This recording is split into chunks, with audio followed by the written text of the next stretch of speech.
আপনি এখানে কি করছেন? ভালো লাগছে না, বুঝতে পেরেছেন? তাই তো হাওয়া খাচ্ছিলাম। আপনাকে এখানে আসার অনুমতি কে দিয়েছে?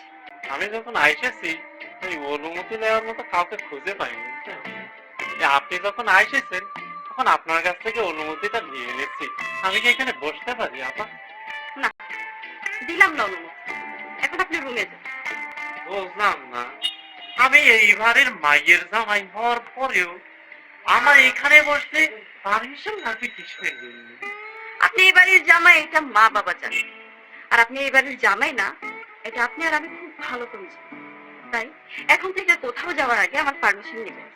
এই আপা, এই আপনি সত্যি করে একটা কথা বলছেন, আপনি কি আমাকে অভিনয় করতে নিয়ে এসেছেন নাকি শাস্তি দিতে নিয়ে এসেছেন? শোনেন, আমার যখন খুব বেশি মন খারাপ থাকে তখন আমি এই বারান্দায় একা একা থাকি। আমি চাই না এখানে আমি ছাড়া আর কেউ থাকুক। এই এমন করে কথা বলছেন, বুঝতে পেরেছেন? এই আমি যদি এই বারান্দায় এসে বসি তাহলে পরে কি আপনাকে এই যে 10 মিনিট ক্ষয় হয়ে যায়, পিলাসটা উঠে যায়? হুম, আপনি তো কথা পেয়েছেন কেন? আরে ভাইরা, আমি চেঁচাচ্ছি না রে, আমি কি চাইছি, আমি একটু বসতে চেয়েছি রে আপা। ঠিক আছে, থাকেন। আপনার যতক্ষণ খুশি ততক্ষণ থাকেন। আচ্ছা, আপনি একটু আগে আমাকে বলেন যে আপনার যখন মন খারাপ থাকে তখন আপনি এখানে বসেন।